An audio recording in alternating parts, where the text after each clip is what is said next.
Hey there.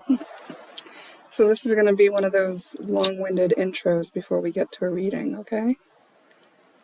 So if you're patient, hang out with me for a minute. I'm going to say some stuff. If you are just wanting to get to the reading, try to put some timestamps in on this one. I know I've been slacking on that a lot, but yeah, I don't know. I just couldn't prioritize it. It's like when I first started doing these, I wanted everything to be perfect, and I would do like a graphic for the cover photo, the thumbnail, and put in my timestamps and edit my intro and be thankful and all kinds of stuff that I just don't do now. And, you know, priorities, I guess, right? Like we do things that we prioritize. And I've been doing this just like for fun, but I do aim to be helpful.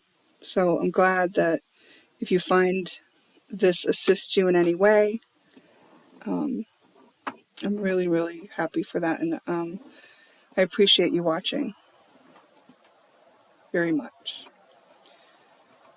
So I saw an example of something that I thought I might point out. I don't know, maybe this isn't the best example because I don't want to come off as heartless when I say this. I'm not heartless. If you've been watching a while, you probably know that. I cry and shit all the time. And it's not because I'm emotionally dysregulated or anything. It's just because some things get me deep in the feels. This open heart, just like, whew, flowy in the emotions. And it's fine. And I love when happy things make me cry, and that's most often the case. So anyways, the thing that I saw, and this was a few days ago now, and this is sensitive topic, so I'm going to try to go slow in describing it, but there was this video of a girl who was talking to the camera, and she was stating that she didn't think people should ask others whether or not they have children. And she went on to explain, as she got teary, that the reason was because people kept asking her if she had children, and when she said no, they would probe and say things like, well, why not? Or tell her why she should. And this would poke her in a wound that she has, because actually the reason that she doesn't have children is because she lost her children. Like, I believe they passed on. And she cannot have children. And so what she was doing was making a plea to the public to have them change their ways of being social, right? And she was seeing life through the lens of her wound, and her wound said, this hurts, it hurts when you do this to me, so I want you to stop. And you should be considerate of other people who might have a wound around this. And I thought it was interesting because, I'm a woman, and I talk to a lot of strangers, like a lot. Like, I make conversation with strangers every time I'm out in public, practically, for the most part. And it's never a topic of prominent discussion, and I've never been probed on why or why not about having children.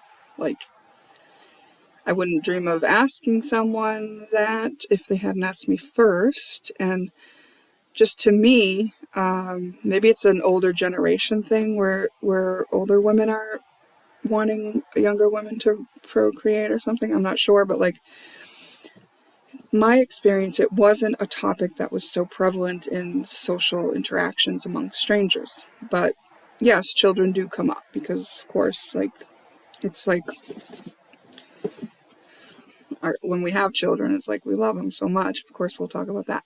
So anyways, I was noticing the contrast and the difference between my experience and hers as a woman, and thinking like that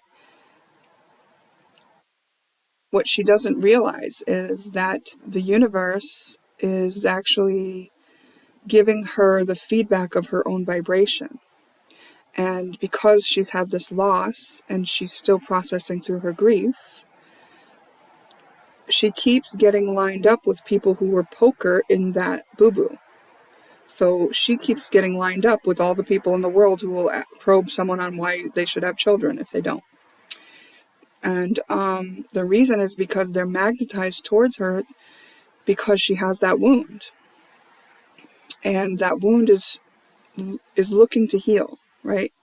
And when she is probed in that way, it brings her attention back to the wound, which is awaiting more of her presence. And the deep wounding of loss can sometimes take a lot of time because people aren't willing to go into the feeling fully.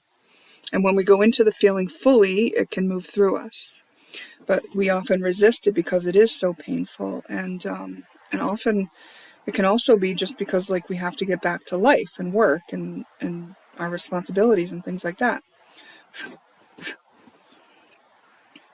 So just the way society is set up, it doesn't often give us enough time to go through and process the pains of our losses.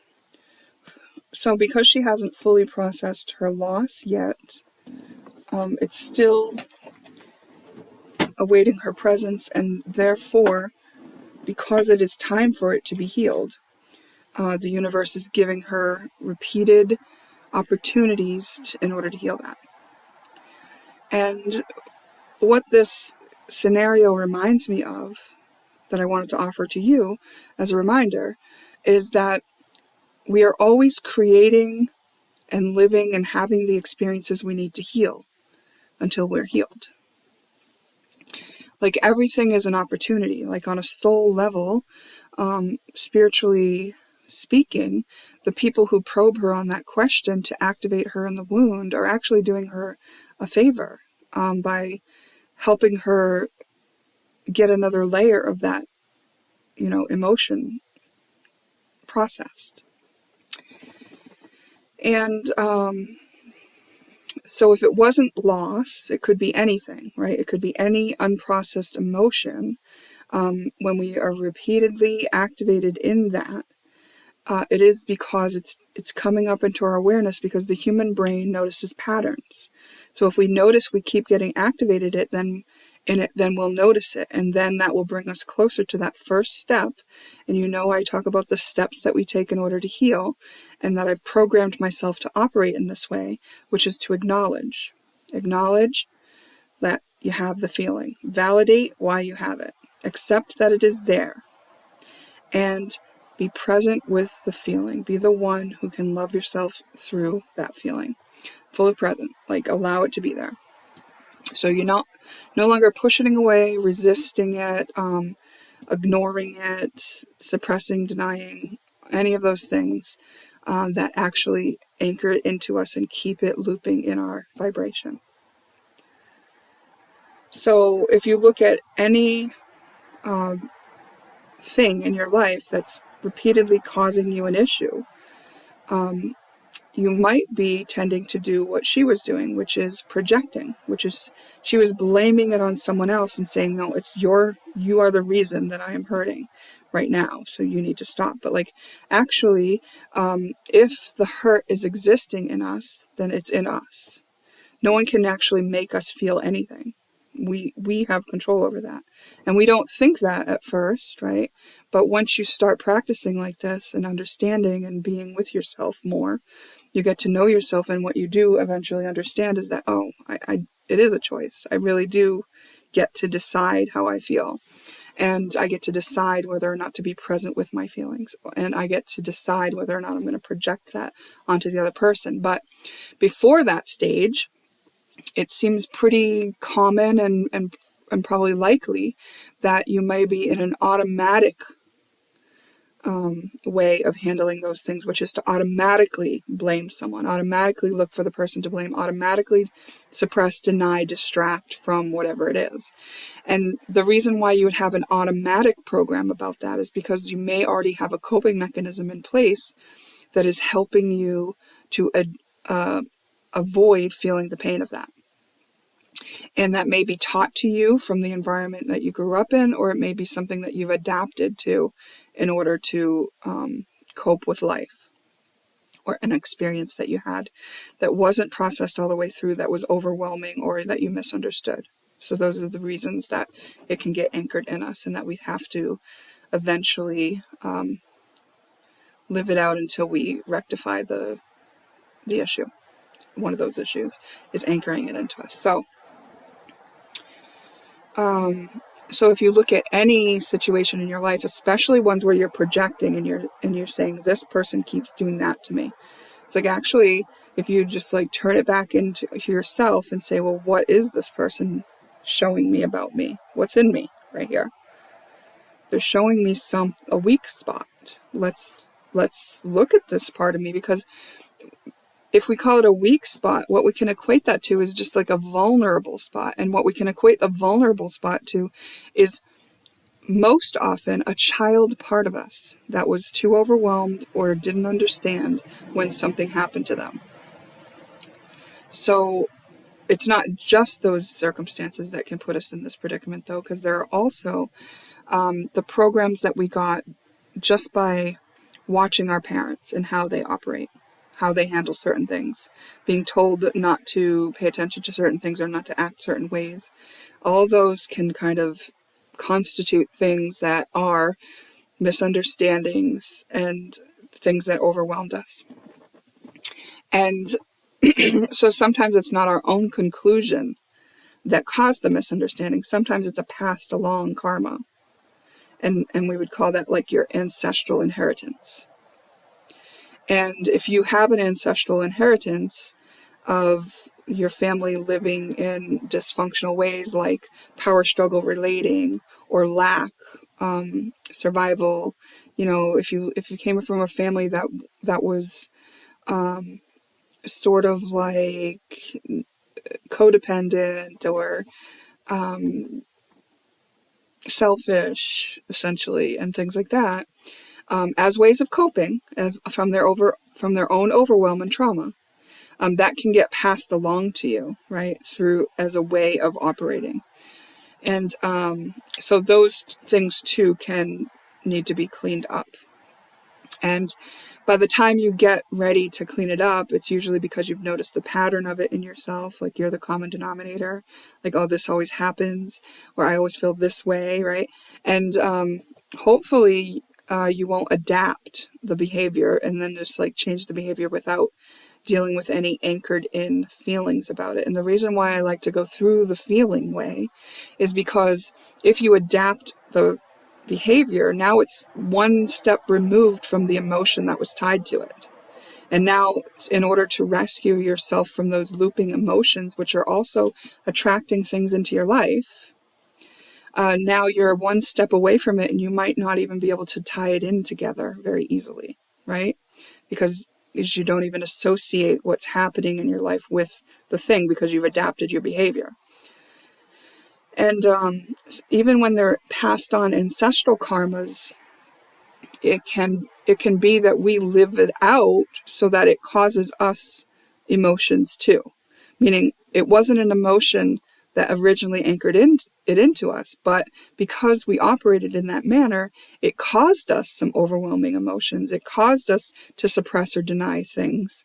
And those are the things that we now have to deal with, that are part of the process of alleviating ourselves from these coping mechanisms, defense mechanisms, wounds, and limitations on our existence, on our ability to live freely.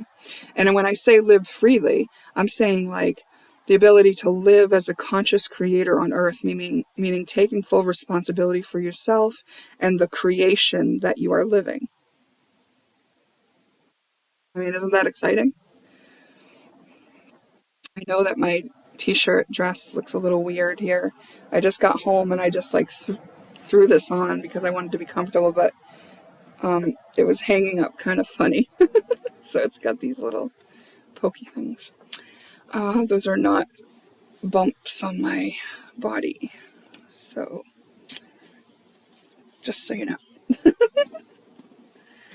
Okay, but even if they were, I would still be just as lovable, I assure you. I'm really working to love myself as I go through this getting fit journey. Loving myself as I am, because I know that I am lovable even like this, right? Like, the only thing that sucks about it is like I'm realizing it was just like a younger version of me that was vulnerable and what had low self-esteem, and who was like teased and shunned and not approved of for the way that she looked, and that has like affected me in the world. I was finding myself the other day like thinking, oh, like I just feel so heavy right now. I don't even want to go in the grocery store. And what I wanted to buy was like all the supplies to Juice Fast.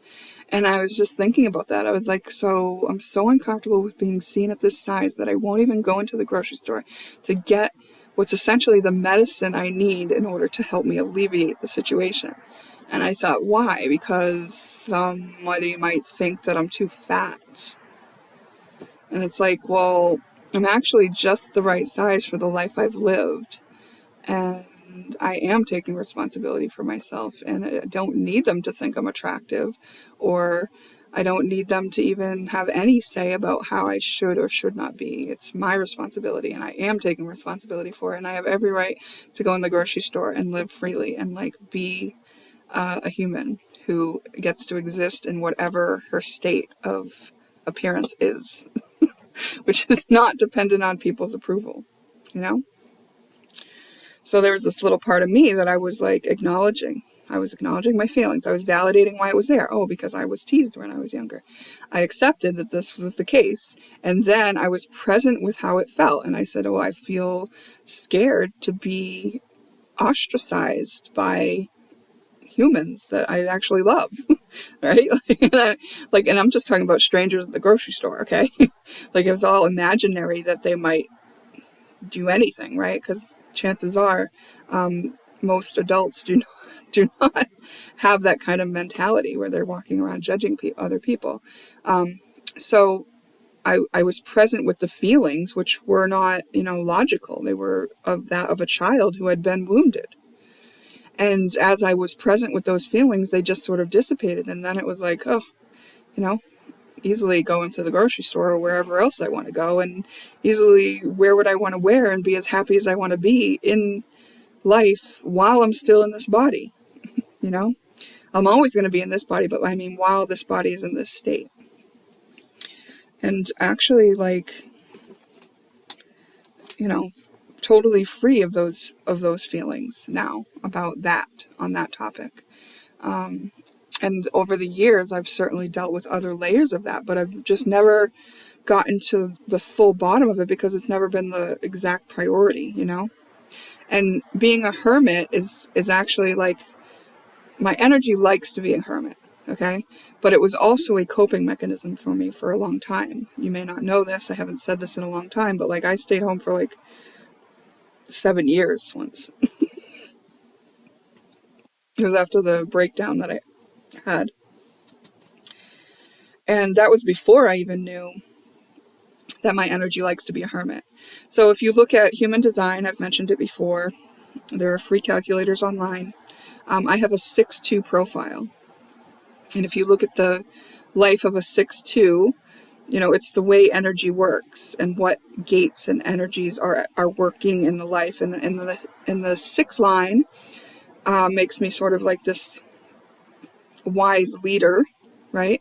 But the 2 line makes me sort of like this hermit. And the wise leader, by the way, had to do a lot of trial and error in her younger years, and then had to do a lot of analysis and contemplation about all the experiences that she's had, and then gets to be sort of the leader, right? Like I'm not quite at even that stage yet. but I'm coming up on it. Like these are what you might call the late bloomers, because they actually have a 3 phases of their life, and the third phase is when they're going to be more like successful, because that's just what it is. And so, and the 2 line is a natural talent, but that also enjoys its own company. Like I do enjoy my own company, my own space, and kind of chilling. And it's not to say that I don't like being social, because I really do. I actually really enjoy conversing with people, seeing what their life's like and their point of view, and understanding where they're coming from, and getting to know people and being fascinated by people and all that. It's very enjoyable to me. But I will balance that out with time to myself to indulge in my creative endeavors and things like that. And I do highly recommend looking into human design, even if you don't like dive into it very deeply, to just know your energy type, which mine was the projector, which I've talked about before, and your profile, and mine's the 6-2. And then you can just like Google those, and then it will give you a lot of information. And sometimes it just can be reassuring about the ways that your energy's been working, and things that haven't worked for you, or things that you are working on, you know.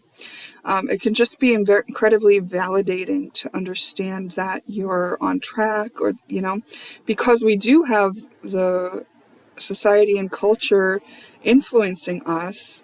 And then like this part of us inside that wants to live the authentic version of ourselves aside from all that programming, right? That's why we're deprogramming. Well, when you kind of have an idea of what that more authentic version of you feels like and looks like, when you look up these profiles, it can just kind of help you step more into that without worrying so much about what other people think. You know, the same way I did for myself when that child version of me came up with fear about, you know, being judged for my weight. And and I did get all this stuff for my juice fasting, and I'm pretty excited to do it. I was this close to ordering my juice online and having it delivered. There's this company who delivers the juice frozen, and so you just, you know, just open it and sip it. You thaw it, open it, and then you're good. But I did the cost and, you know, the math on what it would cost versus if I juiced myself, and I just, after I did that, I couldn't justify it anymore. I was like, it's like $8 a bottle for, I don't know if it's 12 ounces or 16 ounces. And maybe I would be drinking 2 of those a day. So if you think about $16 a day to eat, that's not bad, but let's face it, I probably would want 3 of those in the beginning, and then I would probably want still 1 salad a day or something in the beginning, you know. So then I was thinking, it's probably just better if I juice myself, and so I'm set up to do that. And my tasks for today are done, pretty much. What day is it? I think it's Sunday. Yeah, it's Sunday. Yeah, I just had to help my son out. Ooh. Oh, I just got the receipt for my website renewal. It's on an automatic renewal. So I have just renewed the order for my website. So my domain name, juliemandytuller.life, is resecured. And I did consider letting it go again, which I do sometimes consider, like, do I really need this website? But I held on to it. The other thing is, because I spent some time with my oldest son today, which I spend a lot more time with my twins than I do my oldest son, and he's such a delight. I mean, they all are, of course. I love them all very much, but I don't get to see him as often because he's just busy he's got his own family, and but I got to see him, and he's been an entrepreneur since he was like a kid. like 9 years old. I got him into this game, and he like started up his own business, and he's actually still playing that game. He talked to me about it today, and he's still making money off of that game. And it was funny because I played that game too back then, and I'm making money off that game still too.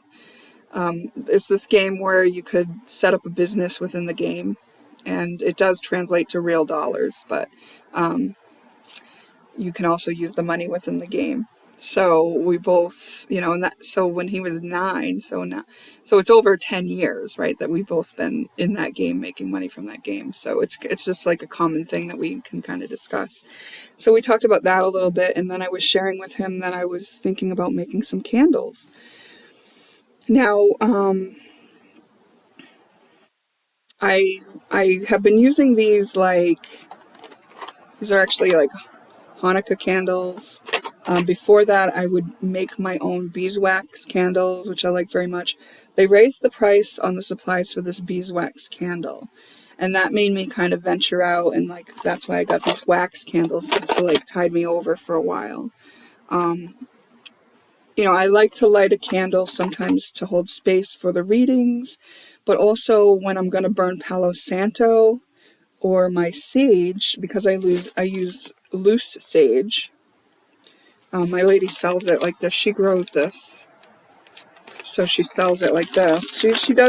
She does bundles, whatever those are called, the sticks also. But I'm sure I have something like that in one of these boxes tucked away in one of my shelves. But like I don't like those. I do prefer the loose leaf. So, and what I do lately is like put it on the pin. Like this is already burnt, and it's probably going to drop right on my laptop, and I'm going to hate that I did that.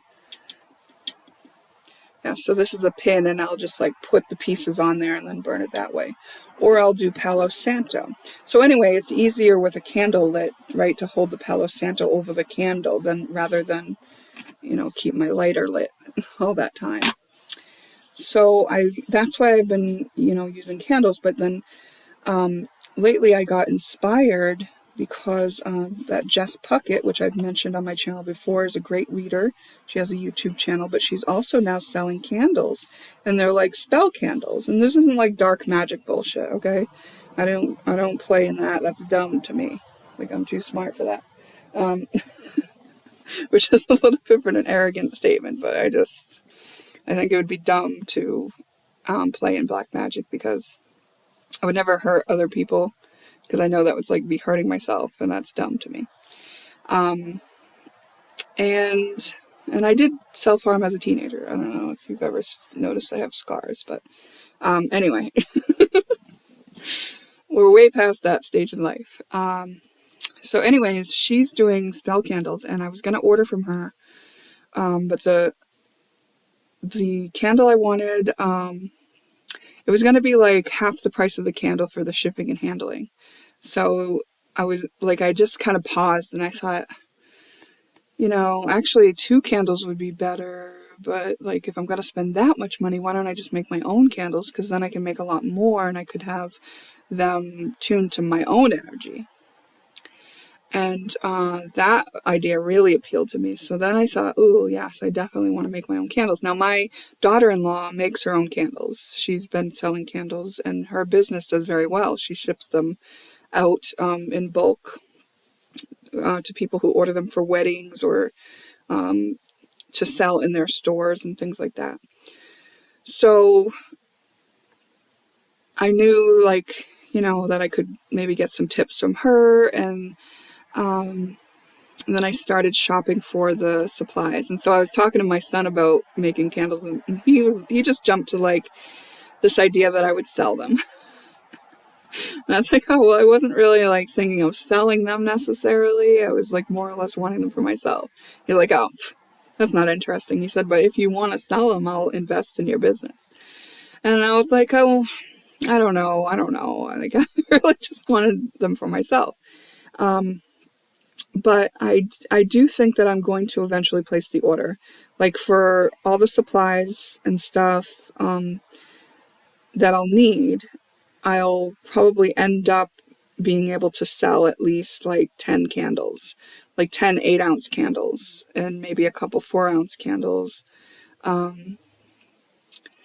So they would be spell candles that I create with some crystals, some herbs, and some maybe essential oil scents in them, and kind of like a classy look with like a clear glass jar with a bamboo cover is the direction that I'm going in. And I actually looked for jars without covers because I was thinking of this in terms of just having it for myself, and I'm like, why do I need a cover?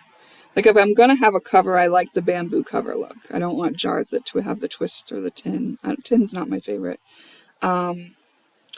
But they only sell them. I've only so far found that. I do have some other places to look now that I'm getting more serious about it, because so far I was just kind of contemplating it and putting together a cart on Amazon to see what it will cost and all that. So I might go forward with it if you think that you might buy a candle. Like, what do you think? They would be spell candles, and they would be probably like programmed in a way where there's crystals in there that are programmable, and where you can set your own intention for what you want with the candle. And it would be like of light magic, right? So it's like your intention that's in the highest good of all. And it's a way to offer up to the universe sort of like this intention in a way that's really much more prominent than just like a thought, you know? So what do you think? What do you think? I might do a poll on my community tab to see if you're interested. So even if you're just like watching from another account or whatever, and I think that you can answer it anonymously.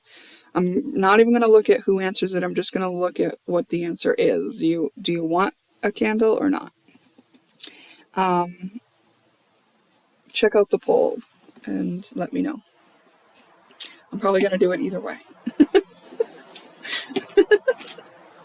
Just like, it would just depend on if I sell them or not. And, I have lots of supplies from my old store. You may not know, but I had a mobile gift shop for a short time. It was vandalized, and then I kind of just lost heart on setting it back up after that. But I still have a lot of the inventory, including some of the candles that my daughter-in-law makes.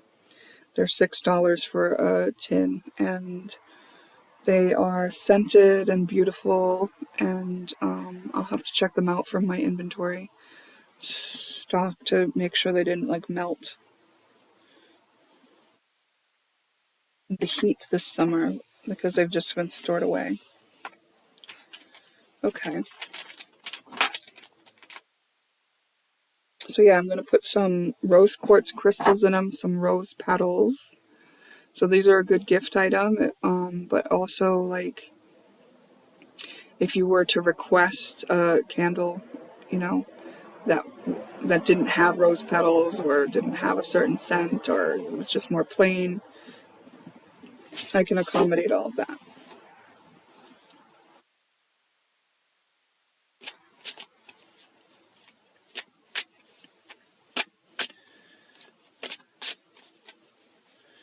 I'm going to ask my answers deck.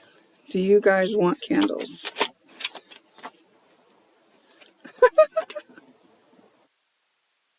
No. Is there anyone watching my YouTube channel that wants candles that I make? Open your heart. Father is supportive. My dad's dead, so he's totally on board with it, you know. He's my cheerleader. And surrender to win. So basically it's like I'll just open my heart and not care if you want them or not, and know that if you're meant to have them, that you will. Yeah, that's what I'm going to do. Shall we do a quick reading then? It's probably why you're here. So, ooh, that's a good one. What are you, what's causing you to project onto others? Ooh, there's an example that I had recently, but I healed it and I can't think of what it was, and it was such a good one. Hold on.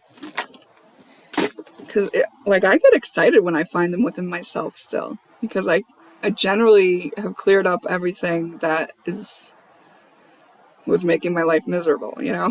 So it's like, there's not a lot of indicators anymore. What was this one?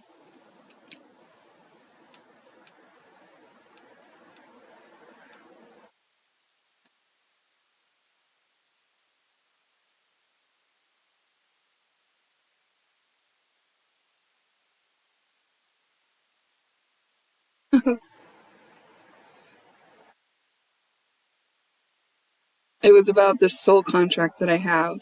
And so I have this, like, connection with another person who is incarnated. And that's pretty common for if you're on a spiritual journey of a certain, what's it called, a certain place in the journey, a certain incarnation. You may come in, with a contract to work with another soul that you're kind of energetically connected to, have telepathy with, and things like that. But there's separation between me and this soul. Like, we're not in contact on the 3D. And I realized that I was projecting this thought, like, he should listen to spirit. Like, why doesn't he listen to spirit? And meanwhile, spirit was kind of telling me to like focus on myself. So it was like I was supposed to listen to spirit, and focus on myself. But instead, I was doing the thing that I was pointing my finger at in him. I was saying he should listen to spirit, because I was thinking, well, if he listened to spirit, then we could move this along. And really, we could move this along if I would focus on myself and proceed. So it was like that. It was like I was projecting something where it was like I did not see it. I didn't see it. And it took me longer than I'd like to admit to realize that I was projecting that. So I took my focus back within myself. And that's what I want to look at, is something that's really hidden that you may not be aware that you're projecting. So what would be the cause of, we're going to do 3 picks.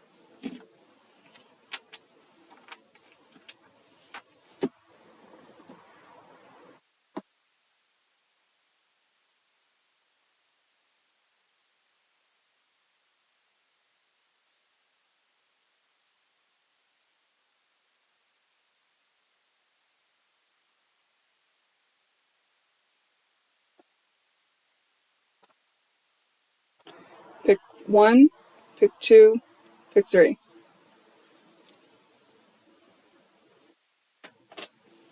Start with pick 1. What is the cause of something you're projecting?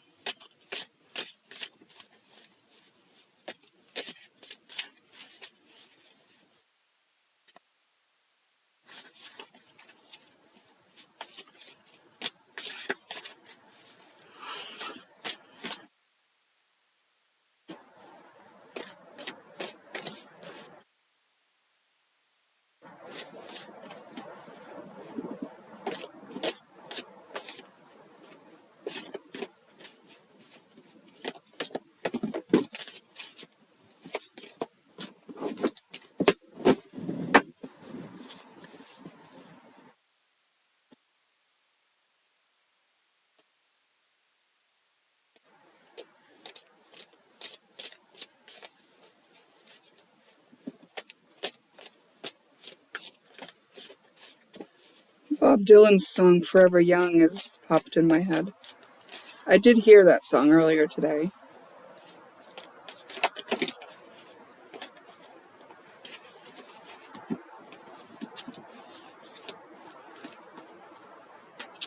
pessimism. Okay, so you're very pessimistic on some certain topics. Therefore,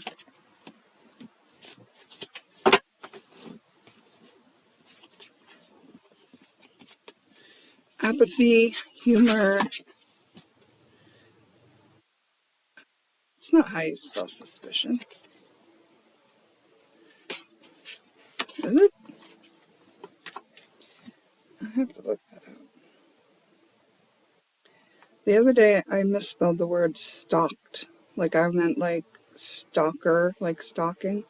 And I wrote stock like stock the shelves. I was like, what the heck? What the heck has happened to my brain? So anyways, I have to see if I misspelled suspicion. Of course I did. Didn't I? That's how you spell it? Suspicion.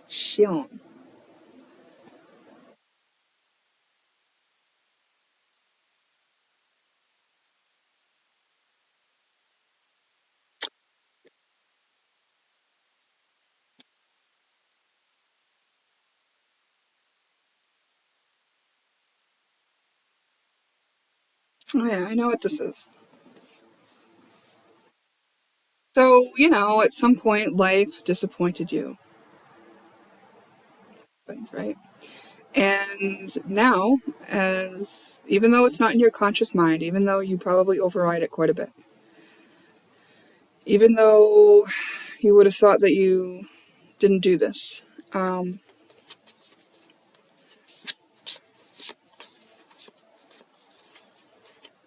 you might make jokes about it even. You might even make jokes and and pass it off like, oh, it's just a joke. Like, I don't really think that life sucks. I don't really think everything's working against me.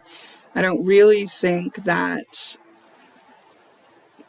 nothing works out and it's always going to be hard and that I'm fucked just by being alive. I don't really think that. But I make jokes about it all the time. My humor thinks that. My humor makes fun of that. And it's kind of like saying, like, you might even be using sarcasm to throw it at other people quite a bit. Using sarcasm to throw kind of a little bit kind of digs at other people. It feels very benign to you because you don't feel like you have a lot of feeling about it. Like you don't feel like you're projecting it because it doesn't feel like there's feeling associated with it. But look at it in terms of a mindset. It's a pessimistic mindset that is untrusting of life, of things working out, of goodness and good intentions. You might just be like, oh, I'm fucked anyway. Like, might as well.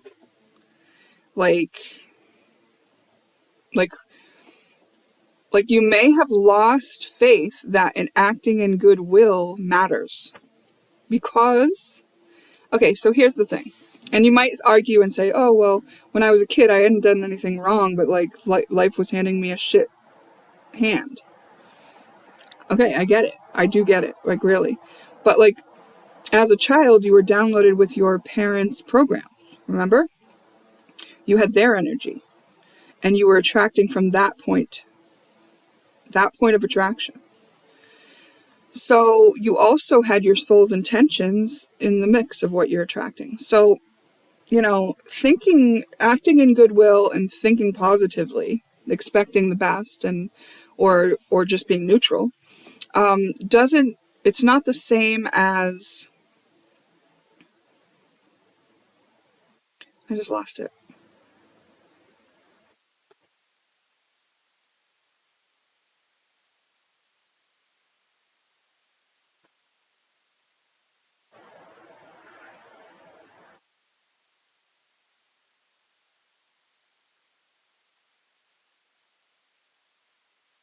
All right, the whatever way I was going to explain that wasn't going to help you.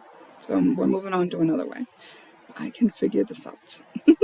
Okay, so basically it's like if you stop acting in goodwill because you figure even when you acted in goodwill, wasn't fruitful anyway, so it doesn't matter. Like if you think it doesn't matter, you may not realize that at the times that it did not go your way or how you were expected, or when you were disappointed, or when you got the so-called proof that it didn't matter, it could have been because your soul needed to learn something, or you were attracting from the point of your ancestral inheritance. Like, just because you're acting in goodwill and thinking positive, it doesn't mean that you'll never encounter things that are not challenging or difficult or even unfair, right?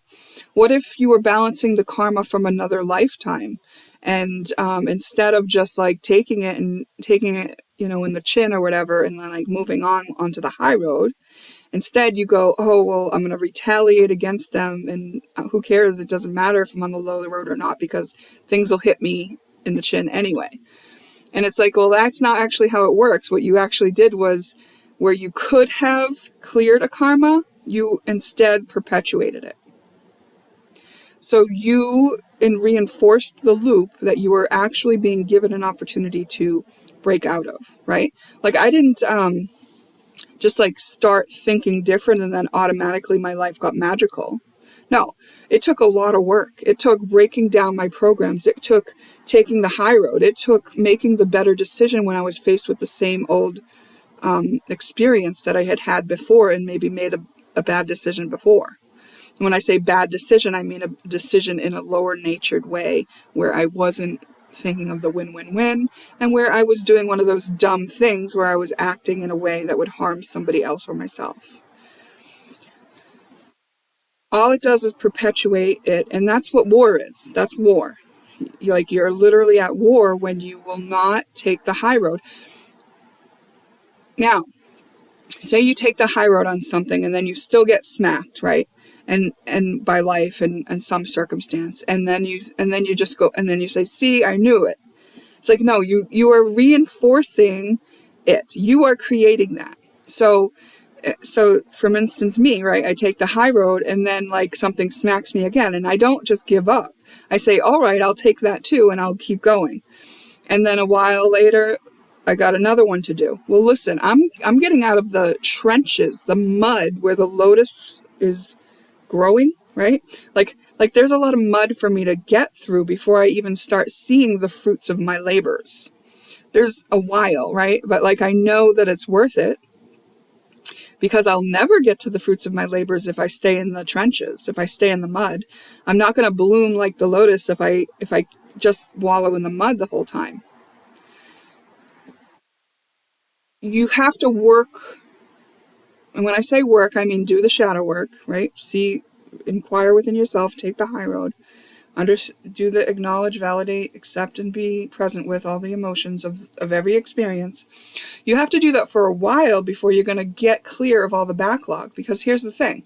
Before you understood how to operate in life and not accrue karmas, and before you understood how to get free of karmas, you backlogged a lot of karmas. Like a lot. And if you came into a family that was particularly dense, and you are the one who came to clear the ancestral inheritance, which is something that I did. And so if you're watching, it's probably likely that you're one of those people too. Then it's going to take a while, right? Like, but you have a whole cheerleading section, right? Like my father was supportive when I pulled that card about it's like, yeah, your ancestry is rooting for you. You're going to do what they couldn't do. You're going to break the cycles, and you're going to do it because you can do it. You are strong enough, and you doubt it. And you doubt it because you know that wallowing in that mud is so easy, and it's like fun sometimes, right? But it's only because you have not understood by contrast the bliss of what it is to be on the other side. And when you do, you will wonder why you ever wallowed. because that kind of bliss far outweighs and is much more intelligent than any of that other lower density stuff, like, which is valuable to learn from, which lets us know who we are when we learn how strong and resilient we can be and how little sustenance we can survive on. Like, because like no one's feeding each other down in those trenches. It's like it's all for yourself. But it's like that's not how life is. So like when you play that way, you just look like a pig rolling in mud. You know, it's like, well, that's nice for you and stuff, but like we're all up here, like, you know,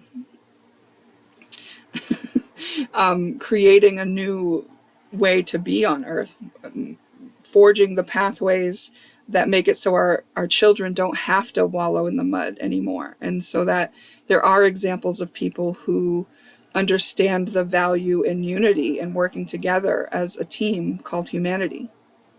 You know, that we can be led by our hearts and we'll just take our minds with us, you know, like, yeah, okay.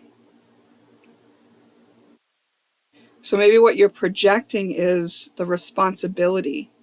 Like maybe you think God and the universe should be showing up for you different than it is, but you don't realize that that's actually your responsibility. The way you show up and the way you live dictates the reality that you'll live, and you might have some backlog, and you will have some backlog to deal with before you get to that point. Before you're like free conscious creator and building your life in real time, you got to clean up all the backlog. It's not going to take forever, because every time you can go to the root cause, you're clearing the whole line of it. So every time you can go back to childhood or the origination of the wound, now you're clearing the whole line. You won't be able to do that on everyone every time, but for the most part, you can. You can go right to the root, clear it up. And for me, when I did a soul retrieval recently, I don't think I shared this in a video, I had a healing crisis afterwards, right? Like old injuries kind of flared up a little so that the energy could be released from the scar tissue of them, of where I had wounds that were related to the original thing that I now relieved from the root cause. So if you like do this kind of stuff and then like things get worse for a minute, don't give up. Don't, use humor to get through it, because that's a skill you have, right? Like you have every reason to keep going, and that's very hard to do when you have pessimism and suspicion going on. It's like I'm asking you to hop up to faith, and that would be very difficult to do. But at least go to hope, and hope will give you enough to want to experiment. Do it as an experiment, a long-term experiment, maybe, right? And maybe if you're lucky, some of your angels or guides or ancestors will give you some instant something to give you back a little bit, at least, on your efforts that you're putting in the right direction. But don't expect that to be the road with no challenges just because you've switched your mindset, because you will have backlog to clean up. And it's just like, do what you have to do to sustain yourself. And when you can get to faith, go to faith, because hope will only get you so far. Pride will be the biggest barrier from getting out of the trenches. Pride will actually cap you out. So if you're doing what you have to do for prideful reasons, and that's the only motivation you have, then take it. Like, do it for whatever reason you have to, right? But eventually you'll get so cleared that your pride will just look different to you. You'll just humble yourself. You'll just be like, oh, well, like, this is silly because this is going to hold me back. You'll just see it. Things look different because remember, I've talked about your awareness expands every time you create balance and 0 point on an energy. So once everything's like cleared up from your backlog and like you're just sitting there in pride, and being like proud of yourself, right? You're going to realize that too is going to hold you back. So then you're going to shed pride and you're going to upgrade to honor. And honor means I can honor the whole process, meaning people like me, who the first part of my life was trial and error. Well, I can honor that because that was my process, meaning mistakes and failures I'm honored for that process that I went through. It's not that I shouldn't get any credit or, whatever because I failed, because like those failures and mistakes were just as vital sometimes more than the successes along my way, right? So it's really kind of just like, this is a part of your operating system, or it could be a coping mechanism that you're using to deal with unprocessed disappointment, right? So maybe you can think of a root cause, a root time where you were disappointed in life and it not working out the way you wanted it to, right? Or a time when you did operate the way that I'm suggesting and then it didn't happen the way you wanted it to, right?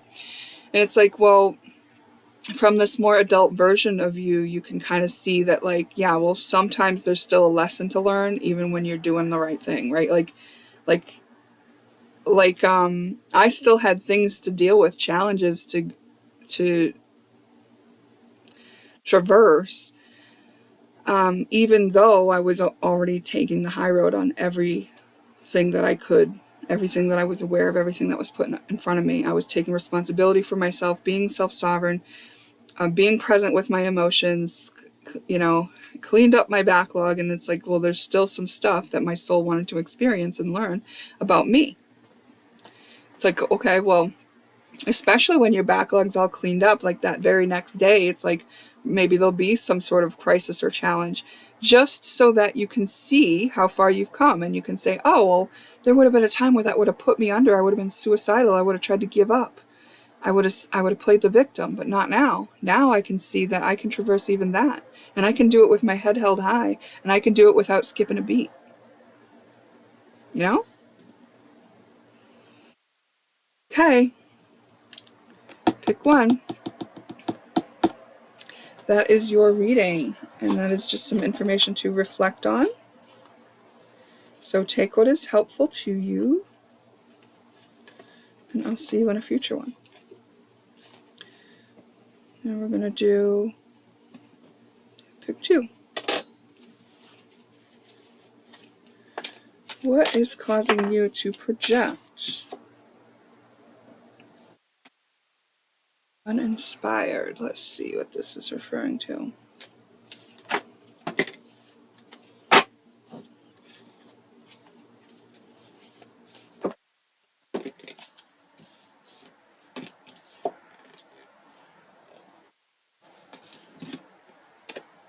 Sorry, these popped out, but I don't think they're the ones, but I'm still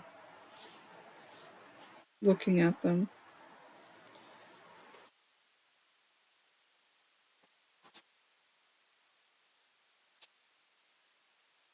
Just in case. So far, I just got uninspired on the desk. What is causing you to project something that you could take back within yourself?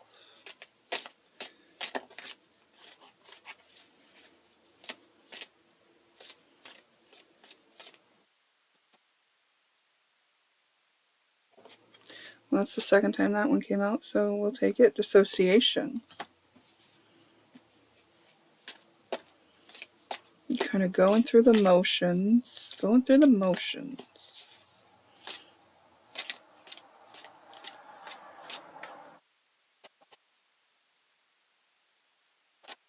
Maybe you think some sort of inspiration should be coming out from outside of you.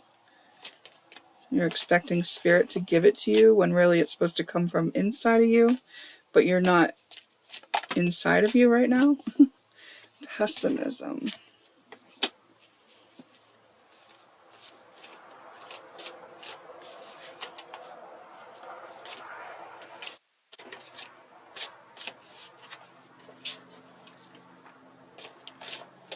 You need some courage. Inferiority and defense. Okay.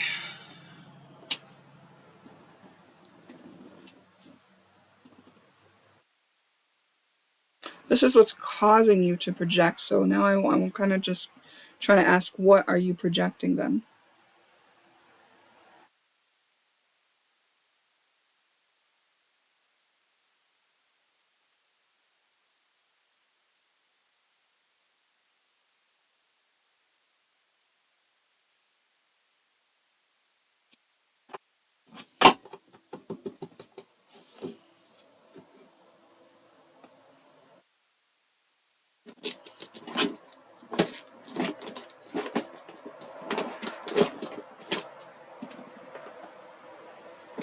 kind of feel like you're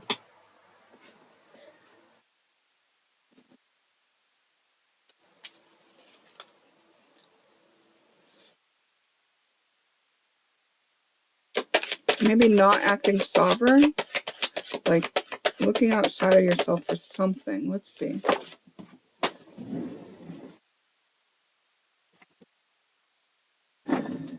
Heart on my sleeve, happy, give your heart to me, I gave my heart to you, melting my heart in love. That's like the essence. This is like my essence deck. So like the essence of this energy is like love as a verb. Love as a verb. Okay.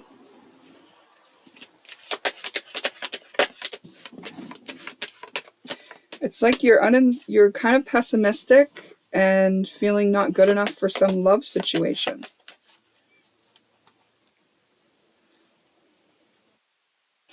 And you're not even like giving yourself a chance. So you're projecting. Oh, you're projecting rejection.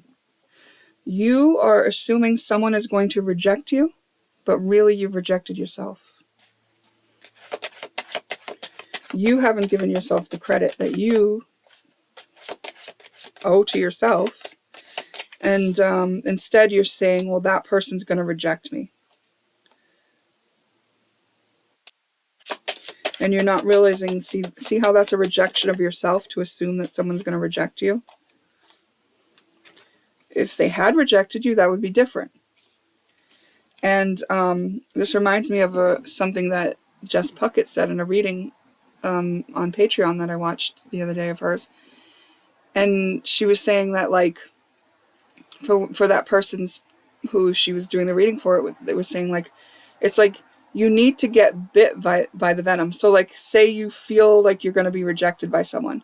Go towards that person, like if that's what you're inspired, or that's what you're called to do. If you know you're supposed to go towards this person, go towards that person, because whether you get bit and you know you are rejected for whatever reason, or you're not, you'll at least know, and then from there you can go from there, right? Like that's going to be some valuable feedback, because you seem to be like caught in some sort of cycle of that's keeping you really busy of it's like rejecting yourself, not giving yourself enough credit, and then like not having the courage to, like, it's like it's a self-fulfilling prophecy.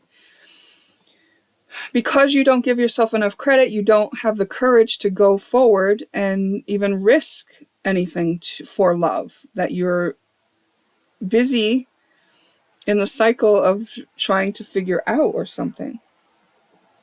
What's this one say? Weaving a love story, a family, an unfolding, a wedding, an agreement, a meeting of hearts. Yeah.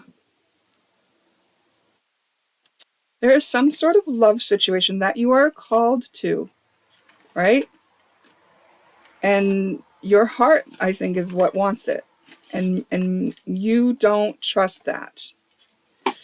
And it's because you're defensive, right? So first of all, you want to defend yourself. Something is hurt in there already. Your heart is hurt.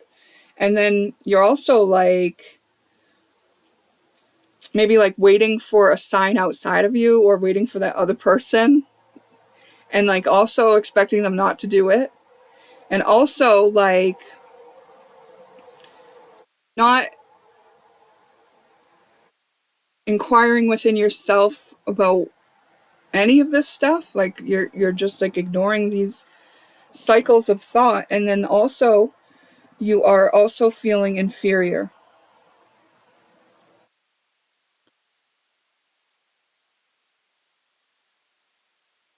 So for some reason, life has put, okay, so if we look at it in terms of life gives us the experiences we need in order to heal until we're healed. Life has given you an experience where your heart is calling you towards somebody, but it's somebody that when you think about going towards them, you feel inferior, you feel defensive, you feel scared, right? Like you might get hurt again. And and then you tell yourself the story that it's not going to work out.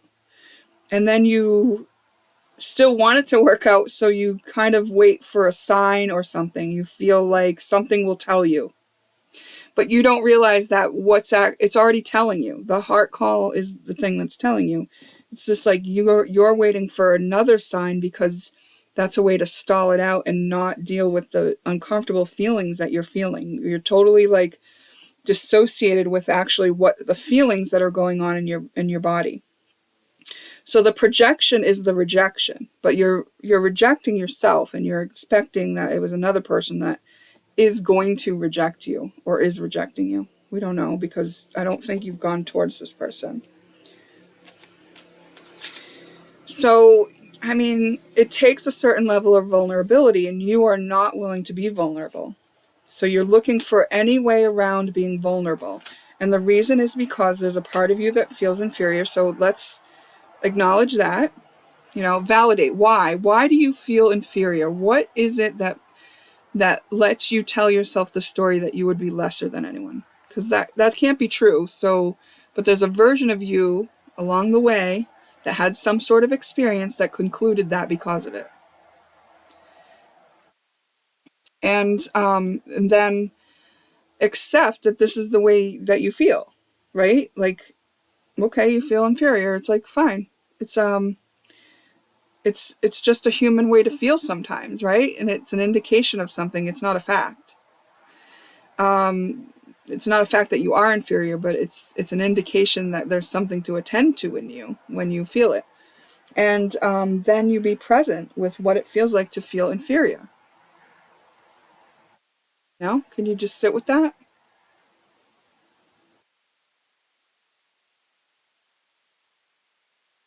And can you be the one who loves yourself while you have that feeling? And tell that feeling it's okay for that feeling to be there? Not pushing it away anymore? Willing to be with it. Cry if you need to. Don't harm yourself or anyone else, please. What does it make you feel? Anger? Does it make you feel motivated to try harder? Whatever those, just be with the feelings for now, you know? This isn't about acting right now. I got time to move. I don't know what that is, so let me get some clarification on it. Time to move. It's like it's time to make the move. It's time. So you've got to clear this. Oh. Oh. I didn't expect that. Look. Chemistry, come over.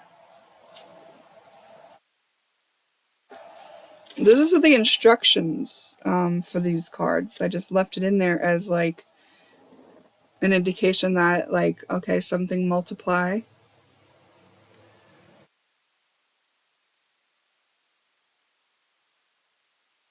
Maybe make sure you have the tools, like for dealing with this version of yourself that feels this pessimism and this fear and this inability. I think it's really all anchored in on your inferiority and the fact that you've been dissociating from that, and like feeding yourself a story about how you could avoid that, which is by getting another sign, or just like not really believing in it, or not really wanting it, not allowing yourself to really indulge in what seems to be some sort of like love story. But like, it's a story, right? It's like a write it kind of thing. It's like a start with a small gesture kind of thing. It's like, you're not going to start with the wedding. It's an unfolding. It's a heart on my sleeve. It's a, you know what I mean? And I've said this before in a reading, and I don't know if you'd be the type of person to be able to do this, but like, just saying that you feel vulnerable can help an interaction. Just like, I feel really out of my element in this conversation, or I feel really intimidated to to ask you this, but and if you're not okay with that, just deal with the inferiority so that you can get access to your courage. Be still and meditate. So this is going to require you to kind of be with the parts of yourself that you've been ignoring and pushing away and not paying attention to. It's really as simple as that. I have, like, my body is like, well, I'm tapped into this energy right now, just so you know. Like, my body is reacting to it. I can feel it within my body, and I can't kind of feel like teary and like like I just want to like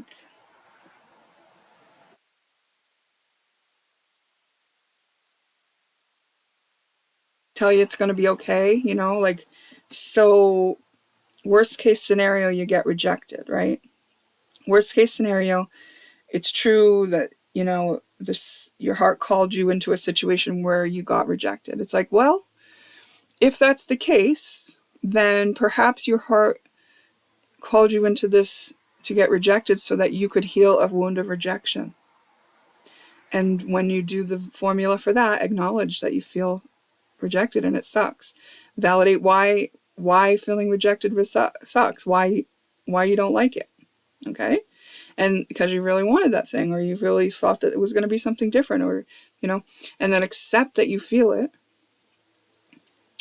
and then be present with the feeling of being rejected. I've been rejected.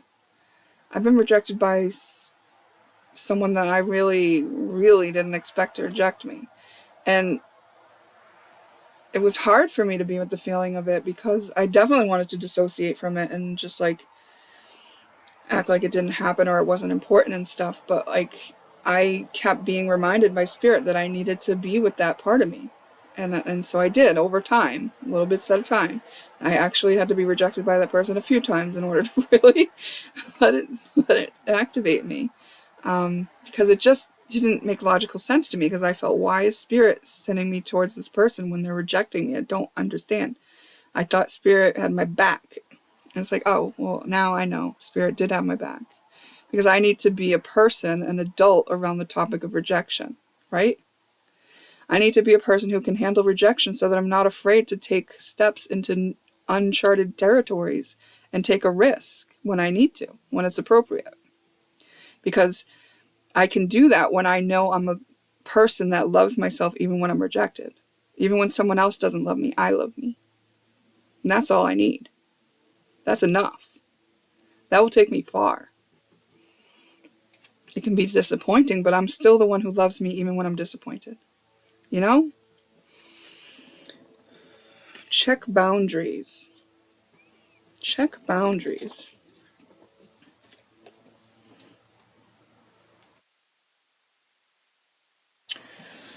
And that's something too, right? Like, if you have established certain things that you agree to accepting in your life and certain things you don't, then you have a better idea when you go into this.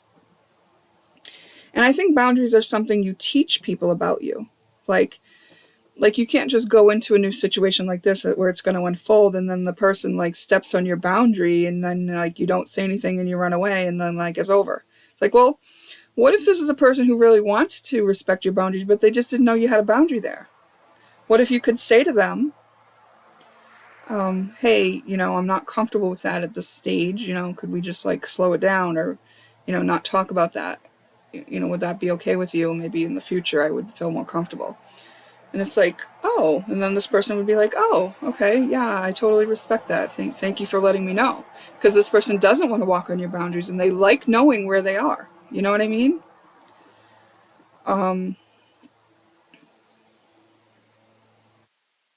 Yeah.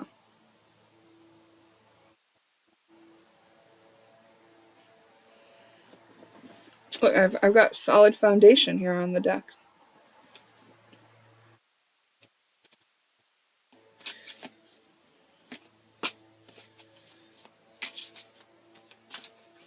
Well, pick two. That's exciting for you. I'm excited. Oh my gosh. complete this. Completion of a cycle, and that's the cycle of rejecting yourself. You're able to complete that now. And call them.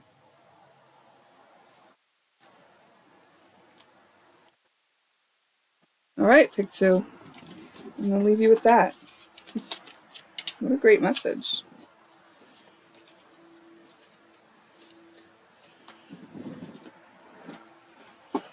Okay.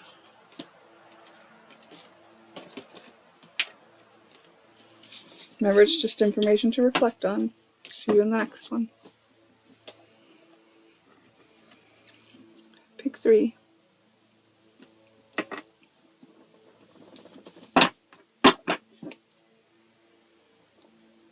Okay, pick 3.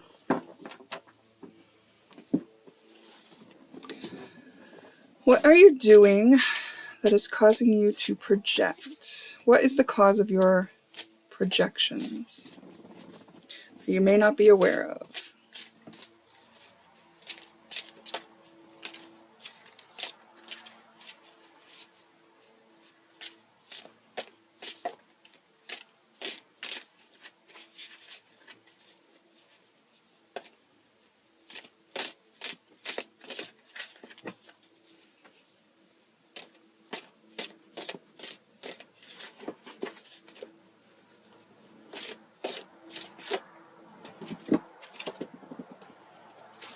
Okay.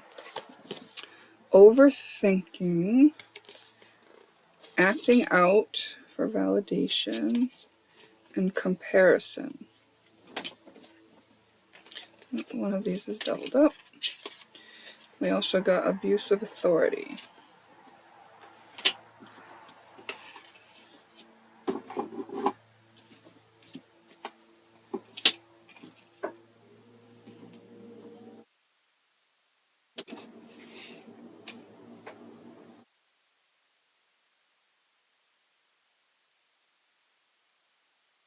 Is the cause of your projection?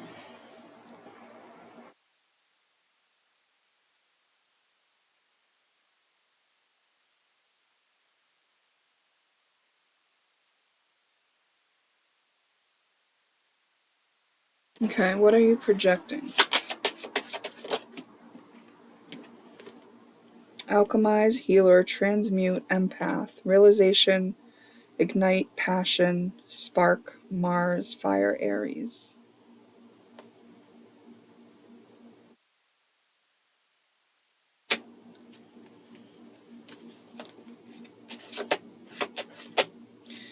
Do you have a need or a want and you're not able to ask for it directly, so you've been going about it in some roundabout way? Like if you, like this isn't exactly what's happening here, but I'm gonna use this as a very obvious example from like childhood, right? Like, and it doesn't have to be that you like someone. That was the case in pile 2, but I don't know if it's this. But like, say you wanted to talk to a girl in like elementary school, and like, so you pulled her hair, and like then she talked to you. It'd be like acting out, you know, abuse of authority and comparison. It's like you went in a roundabout way to get her to do what you wanted, you know? It's like, we're going to move away from that example. That's just to give some sort of like a bit of the feeling that I'm starting to get here, but there's something more to it. So let me just...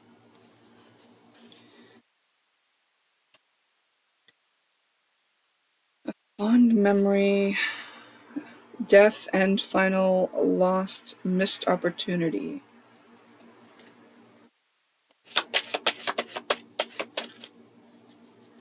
Are you thinking a lot about what coulda, shoulda been, and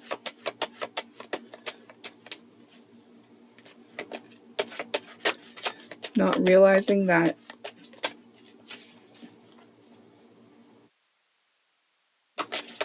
you could do something?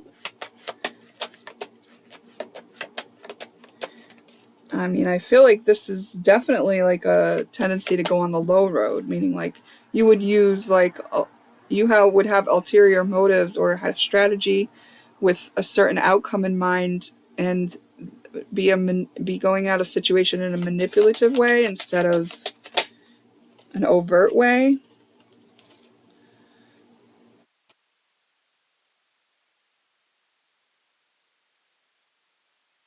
Great idea, inspired exchange, kingdom, social media, investigator, claircognizant, undercover for a good cause.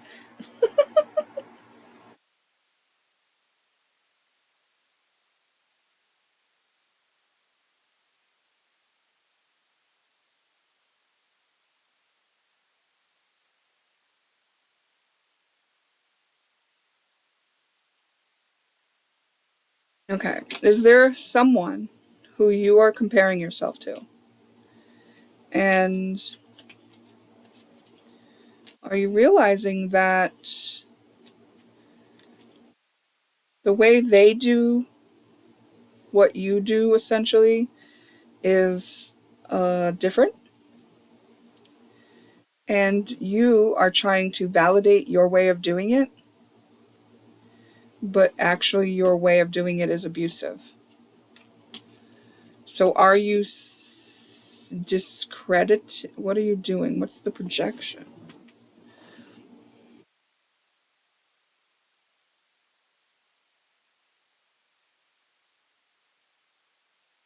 Yeah, like are you sort of trying to discredit their way of doing it because you're trying to justify your way of doing it, and your way of doing it is a bit abusive authority? There's just something not quite, because some of these cards that I read you did come out in reverse. So if I were to take them in reverse, it would mean like undercover for a good cause would be not for a good cause, like necessarily. Like if you were trying to tear someone down, it's like you have some sort of misdirection of energy that you're using some sort of comparison to judge yourself and another by, but you're not judging yourself as like you're wrong, but like there is actually something for you to look at, because instead of looking at yourself, you're justifying what you're doing, and then you're projecting onto them that they're doing something in the wrong or bad way. Okay. This is meant to happen. It's a soul contract for you even to be looking at this person. There's a past life connection. Okay.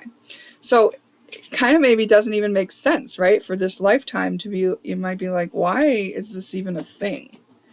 But you found yourself looking and comparing and overthinking this. Oh, way overthinking this. Because maybe the 3D, like what's happening in the 3D, doesn't really match the way you're feeling or thinking about it, you know? Like it feels like, why is this such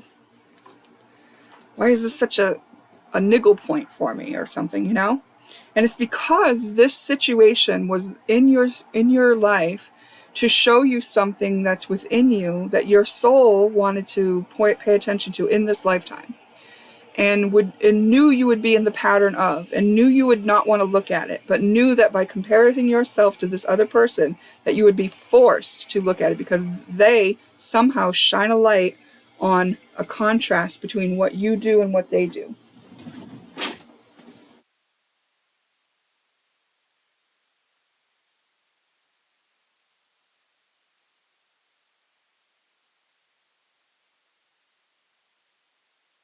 It's a big truck coming up my driveway. Zoom out for big picture view. Yeah, you're very embroiled in it now. And part of that is because it hasn't made sense. Because it's like, why are you so caught up on this, maybe, kind of thing. And it's kind of saying, like, it's because of a past life. This person agreed to kind of help you learn this on a soul level. It's a soul lesson. Because the human form of you feels very valid in doing things the way that you do and doesn't really see a reason to do it another way. But this person has such an effect on you that you would be forced to question this thing about yourself because it's glaring. And because it doesn't make sense on why you're getting stuck in your brain, and you're kind of trying to make it their fault. You're making it their fault, but it's actually,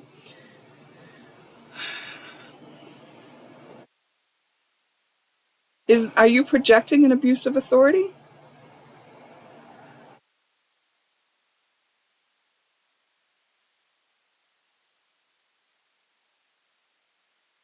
Are you projecting misuse of power or something like that?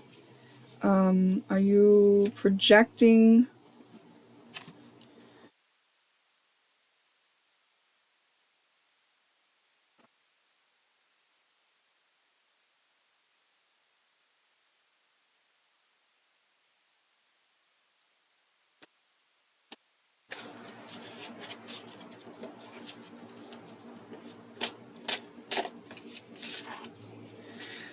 It's almost like you don't feel it could be done another way, that you feel very valid for doing it the way you're doing it. You feel like the way you're doing it is the way that it needs to be done.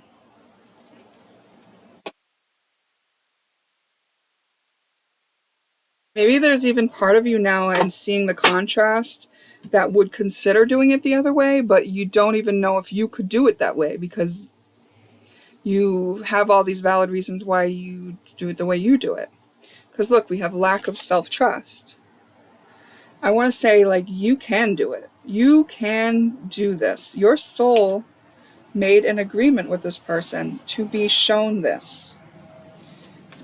This is someone that you've had past lives with, and they have a contract with you. They agreed to do this for you. They agreed and said, hey, we can help each other in this particular thing. You've been working on this for another lifetime. Let's get it done in this lifetime. This is the final cycle on this thing. And it's like, you have to trust yourself. Now, first of all, comparison is the thief of joy. I love that quote because I just think it's true.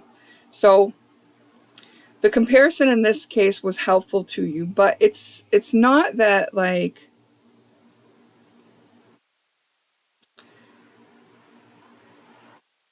you're a terrible person and the way you've been doing it is terrible, although you might have not noticed that there is sort of a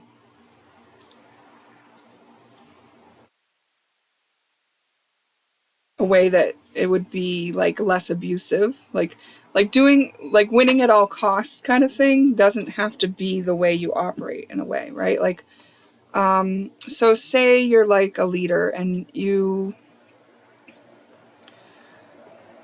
know a certain way that you can cut corners. Maybe, I don't know what it is, because I don't feel like it's like the integrity of your work that is lacking. I think it's the methods by which you achieve it. That's what I think is where there's a question about, are do you have to do it that way? Are you sure you have to do it that way? Like, are you sure you have to take the low road on this? Because there's the high road. And, you may have been attracted to pile number one as well. And it's like, okay, so if you're in the habit of kind of thinking about life in such a way that, like, you have to do it like that, like it's survival of the fittest, that's actually, it's been proven that Darwin was wrong about that. It's not the survival of the fittest, because, like, I'm not the fittest and I'm surviving. You just can't be the weakest, So you don't have to be the fittest. But you also don't have to be abusive, and life actually will give you the fruits of your own labors. Like, creating the win-win-win is the only thing that's not going to get you karma in this life going forward from here on out. You are literally paying back the karma from another lifetime with this situation, where you may start to not even get the fruits of your labor using the method that you're using. That's not for sure, not for everybody. You might be allowed to. You might be allowed to build it up real big so that when it falls so hard that you can't ignore it. Because you are a very stubborn person who you feel like it's a tried and true method. Like, why would you change it? But it's kind of saying like, well, it's kind of saying like, well, because the win-win-win is kind of like what you gotta go by nowadays. Like, you can't be taking the low road. It's not sustainable. I win, you win, we all win. So if there's somebody not winning in the way that you're, with the methods that you're using, then that's where you're being left room to adjust, assess, contemplate, right? But you might be caught up in the overthinking, the comparison, and then like, because you don't want to question yourself or look at yourself in that way, you're projecting out onto the other person that they're doing something wrong, that they're, not trustworthy or whatever like that. But like, actually, what it is that you have to trust yourself to be able to make the change and to upgrade yourself. Yeah. And like I started to say, like, you may have started to think like, oh, could I even do it? Could I even let this go? Do I have it in me to go this straight and narrow path, that looks appealing to me now that I've seen it done? And it's like, yes, you do. Yeah, you do. Like, anything else about the spirit? Can you just give something about them trusting themselves, if they were to trust themselves? Look at that. This is go the distance. You got this. I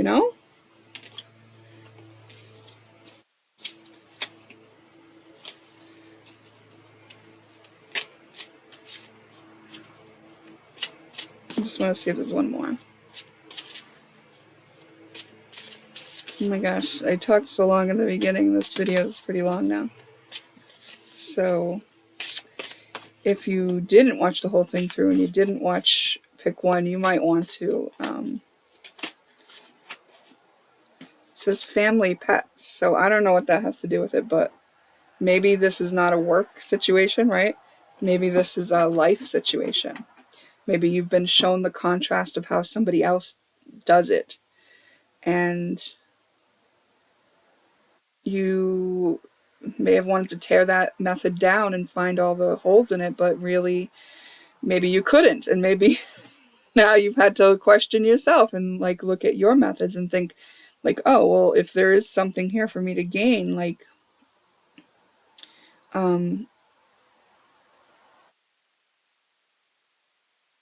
could I even do it? And it's kind of saying like, go the distance, and then like, it's giving you family and pets, and maybe that's like, maybe it's a way of living life. Oh, look, it says release ex-partner. So, part of living this new life that you are intrigued towards is letting go of the old things. Oh, kind of, I'm hearing this thing, and it's like this ex-partner tries to hold on to you, and it's karma, and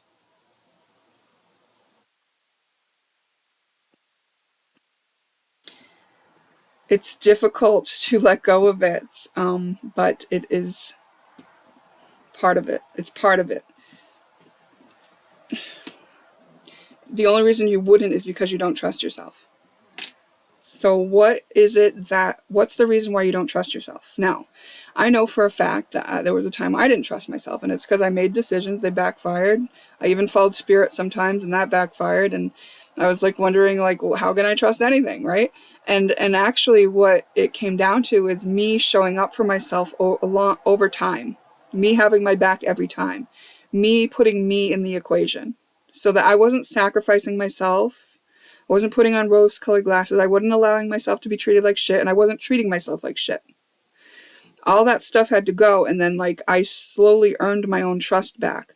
I earned my own trust back by being the one who cared about me no matter what, and who had my own back no matter what, and who was like resigned to doing my shadow work and figuring out what was holding me back, and and just like stepping onto the high road every time, over and over and over. And even when it was hard, even when there was no one with me that was understanding me or backing me, even when I had to leave people behind that I loved and wanted to spend time with, I had to show up for me, because if spending time with that person meant dishonoring me in some way, then that wasn't the high road. Then that wasn't the win-win-win, because I need to win too, you know? Now, you might say, well, how does the other person win when you leave their life? It's like, well, if you're enabling them to stay in some sort of situation that isn't healthy for you, and it's probably not healthy for them either, when you walk away, at least if you're taking the high road, they have an example of somebody now that can do it. Now they can at least see that there's an option. And some people, reject that option and try to tear it down, which you have experience with. When you understand that when someone that does that to you, you know what that feels like now. But it doesn't change your mind, because the high road is where it's at, you know? Everything you want, I feel like, is on the high road.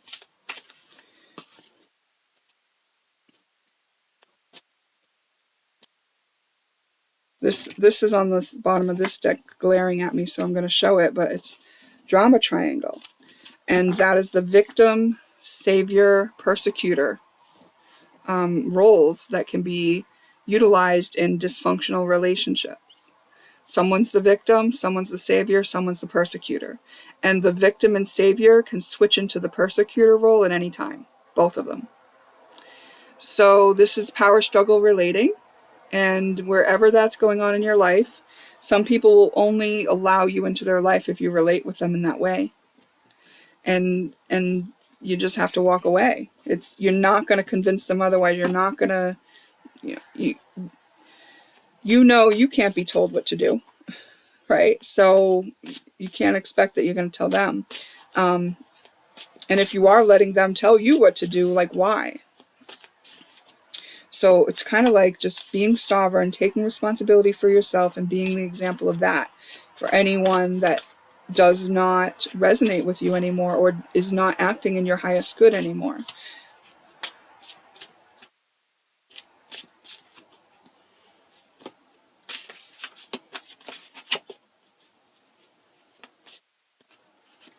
I was kind of tangled up. I don't know why I'm telling this story, but I'm just going to. I was kind of tangled up with an ex. Like, I knew he had been cheating, I guess you could say. And I knew it was like coming to the end of our relationship again, finally. And I was really crushed, because I knew spirit had led me into that relationship, and I was really kind of like disoriented and confused on why it turned out the way it did and all that. And like, while I grew so much during the relationship, I didn't understand why he didn't grow with me and like be able to come with me for the next leg of the journey. But actually we had grown apart, and he started looking elsewhere for whatever he was looking for. And but he was also like kind of keeping me on a back burner, and in a way that kind of helped me, but it was this hidden way that he was also keeping me energetically burdened. And here's what it looked like in the 3D. I know we're splitting up, but I don't have a vehicle, and I live in like a very rural place, and I don't have transportation, and I don't have friends or family that are close enough to like transport me to the grocery store to pay my bills or anything like that.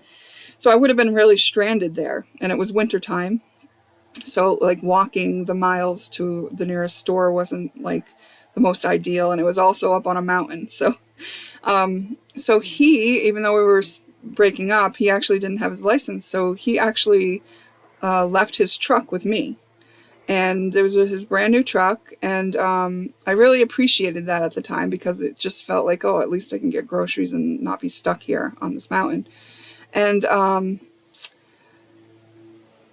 after a time, I would always just be like, well, sometimes he would just like want to ride. Like one time he had me take him for a ride to go Christmas shopping, and I'm literally like taking him to buy Christmas presents for everybody that he still had in his family and loved, and it's like, but I wasn't part of his life anymore. And it was just like kind of effed up for me, because I still loved him and I still didn't understand why it had gone this way and why he didn't get on board with like what was offered, which was this higher cup, this high road, right? Like, why would, like, to me, it was like, why wouldn't he get on the high road? Like, why does he want to wallow down there? Like, that makes no sense to me. But like, that's what he wanted to do. So, I had to let that go. But because he was down there in the wallowing place, and I was trying to get on the high road and shedding all the parts of me that still, wanted to keep him in my life, the dynamic that I was letting happen was actually physically draining my vitality, because I was dependent on him. He was my rescuer, right? That means I was the victim. I put myself in that role by letting him be my rescuer. And that energetically burdened me. And so then the resentment would build. Like, well, why isn't he, why does he show that he cares about me by letting me use his truck, but like not want to be in this relationship? Oh, except sometimes when, when he feels me slipping away, when I'm finally not thinking about him for a couple of days, then he'll call. I was just like getting like that. Like, why is it like that? And I knew it was like an energetic dynamic. And what it was the drama triangle.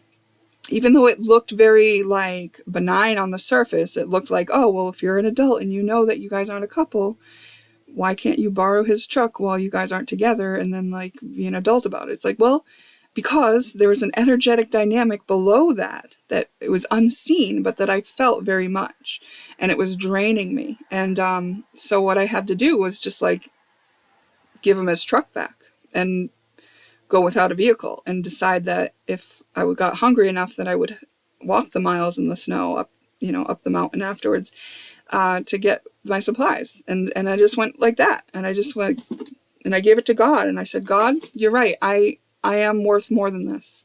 I cannot be in this situation anymore. And I will have faith in life. And then within, I'm pretty sure it was within a week that I had a vehicle that I was making payments on and that I now own. And so, letting go of that situation that was emotionally draining me, physically my vitality was being drained because I was opening myself to the drama triangle. I was being the victim, he was being the rescuer, and I was persecuting him while he was persecuting me, And it's just, you think energetically it doesn't really matter, but it does. Energetically it does matter. When you get into this place where you can feel subtle energy, you know what matters. You feel in your body what's off and what's on, and who you can trust and who you can't, and who has it out for you and who doesn't. Like, it's so obvious when you get clear enough and you've dealt with all that backlog, and like you're in the present moment, and like the energy is what the energy is, right? It just was so obvious that I couldn't deny it. And so I want to say, like, maybe you don't realize like the actual drain that this ex or anything from the past is having on you when you keep it around, even though it is of that lower density, and the nature of that relating isn't healthy.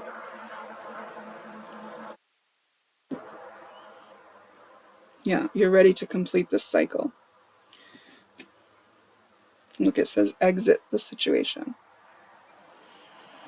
Okay? Pick 3. You can do this. This is, boy, the readings today are about being called up. So I just want you to know, pick 3, if you didn't watch all the other readings, you're not the only one. And even if you did watch all the readings and you thought, well, these are all for me, that's cool too, But like, you're not the only one being called up in this world right now. It's like, you could be a very high level soul who came here into a very dense place in order to seed a trail, a bridge out of that density. All the people around you who are still in density, you might have a contract with them to be an example of something different. And here you are trying to blend in. And you're not a blender inner. Sorry. I just made that word up. You know what I'm saying though. Like you, that's not who you are. You're, and so if you get onto that high road, you'll allow yourself to be who you are, without the, all these things that cause dopamine hits, these addictions, these cycles. They're there just for the purpose of replacing connection that you don't have. That's what an addiction is. Addiction is a lack of connection. And we saw that family was one of the things that, was it? Yeah, I'm pretty sure we got family. Was that the last reading? Well, I lost it now, but like, yeah, I'm pretty sure that we got family. And it was kind of like saying like what you're desiring is basically connection. Well, even if we didn't get that in this reading, that's kind of the feeling I have. You don't get connection dealing with the drama triangle, and you don't get connection when people are in their cycles, because they're always acting selfishly. And you've been acting selfishly in some way that you've become aware of, and that you don't know if you can overcome, but now I think you probably know. You know, right? You can overcome it. And you may be the one to be the example for the others that can see you. And maybe they see you from a distance, right? Sometimes we watch from a distance to get inspired. And that's by design. Spirit sets that up that way, you know? I can't tell you how many groups I've been a part of, like here and there on the internet, where I didn't participate, I just watched. Because observing is a good way to learn, you know? But it doesn't fill that need for connection, does it? Because connection is when you and another person have open hearts and are willing to relate, which means have conversations about things that you relate on, or relate to each other in the ways that you can. And addictions are always a placeholder for that. So they can, you can go back to the root cause of why what you're trying to fill, what emptiness, what hurt feeling. And I think a lack of connection with the mother, and when the mother couldn't show up for you the way that you would have preferred or wanted, it's a matter of acknowledging that, validating why you wanted that, accepting that this is the case, and being present with how that feels. That feels scary. That feels empty. That feels like it's a get in the bathtub and cry kind of thing, it fucking sucks and hurts real bad. I've had to sit with that feeling. And it's not that, this isn't about hating on your parents or your mother or anything like that, because our mothers are doing the best they can, and they're just, they have their own programs. And we did talk about ancestral inheritances in some of the readings here, and this is another case where it's like, if you get this from there, these addictions are coming from a lack of connection, which is coming from a lack of connecting with the mother, excuse me, which always means that she also suffered from a lack of connection. Whether you can see her addictions or the way she coped with it or not, that's always going to be the case. She may still be in like codependent kind of relating, or the drama triangle relating. And these can kind of serve as a way for people to cope with those feelings of longing for connection. And what it takes to heal this is connecting with the self, which restores your connection to God, right? You start being able to trust yourself, which means you can trust life again, trust God again, and just like remain open to understanding that there's always a reason, there's always something, it always makes sense eventually. Sometimes you got to give it a lot of time, so sometimes it takes you a while to figure out, but we are limited with our human brains, and it's like, well, what's your priority? What's in front of you? You have to go with that, because there is a bigger picture view. And if you zoom out and look at this from a bigger picture view, and look at it in terms of, I'm a soul and I'm having this experience and I'm learning something and I'm breaking out of some sort of way of being that has been inhibiting me on something that I want, but that I've been denying that I want. and that I'm not even sure I can achieve, but knowing that, yes, I can help the part of me that doesn't know I can achieve it to know, and then move forward. I mean, I have chills, so.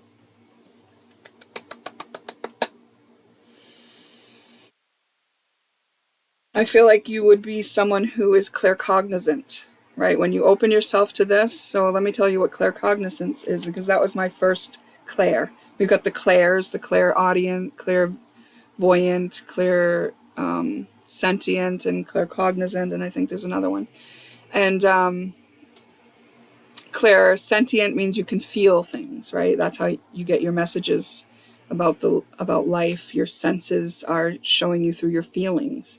So you probably have a little of all of these things, but when you open yourself to them, probably one of your major ones is claircognizance, and what that is knowing, clear knowing. So this is what I have, and this means like I know things, but I don't know how I know it. I know things, but if you were to ask me to show the math, I can't do that. I just know it. And the reason why I can say that so confidently is because I tried and errored it. I tried and errored it a lot. I experimented a lot. I tested myself a lot.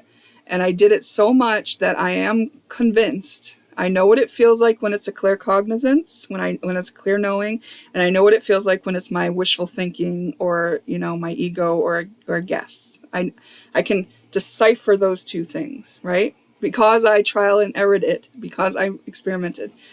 And so clear cognizance can happen still different for different people who have it. But like for me, sometimes it feels like a whole, like, just like a block of knowing comes there. And I'm like, oh, okay, this. Or it's a sentence, or it's a word, or it's I get feelings too. I have clairsentience too. Okay, so this is, I don't know why this example is coming, but I'm just going to say it.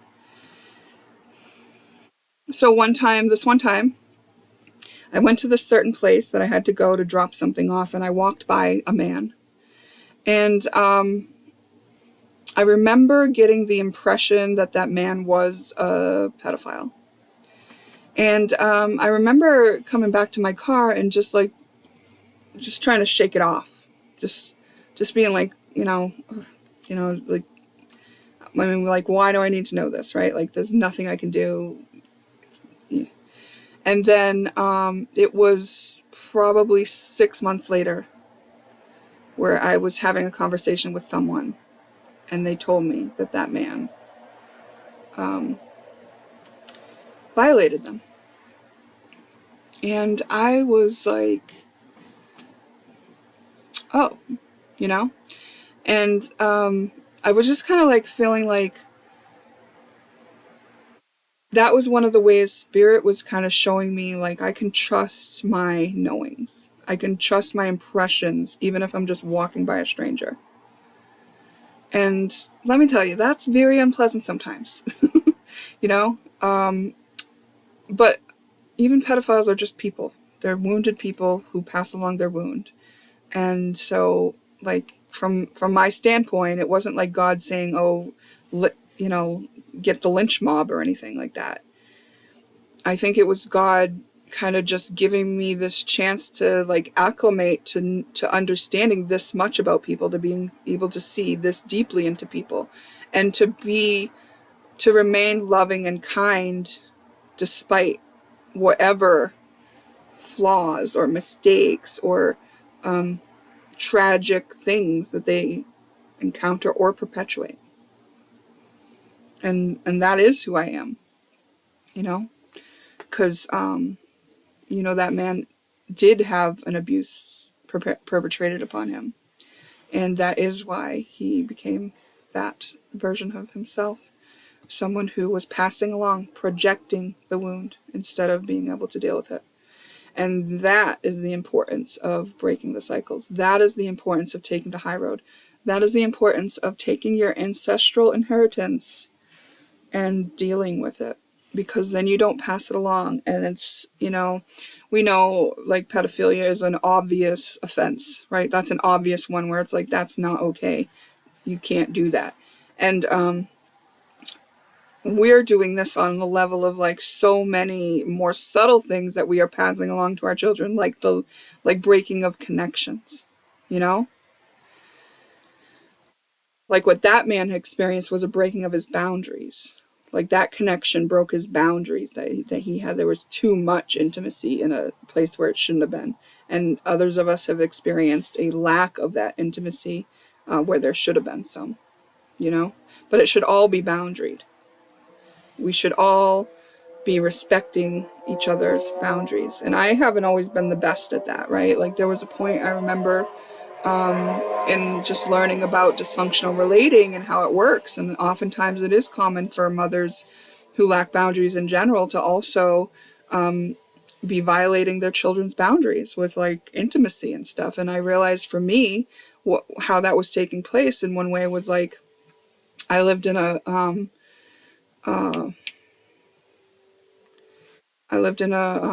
studio apartment, and my children would be visiting me on the weekend.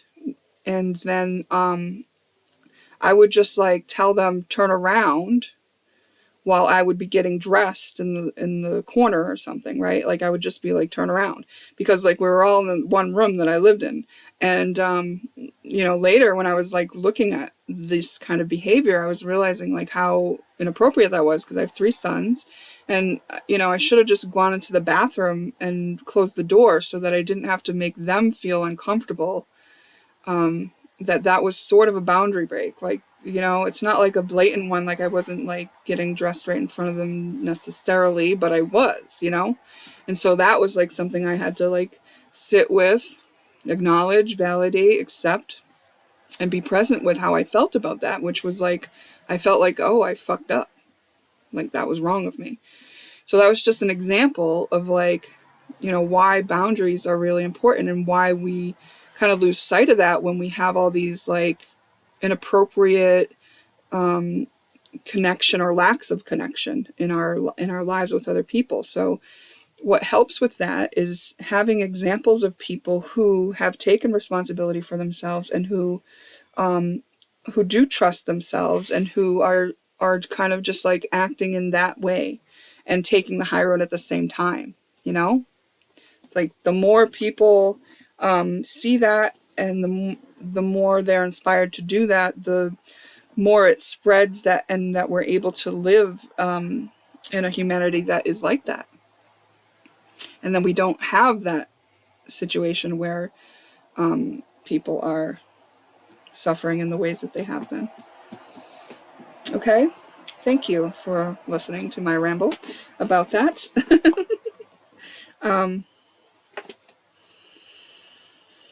Yeah.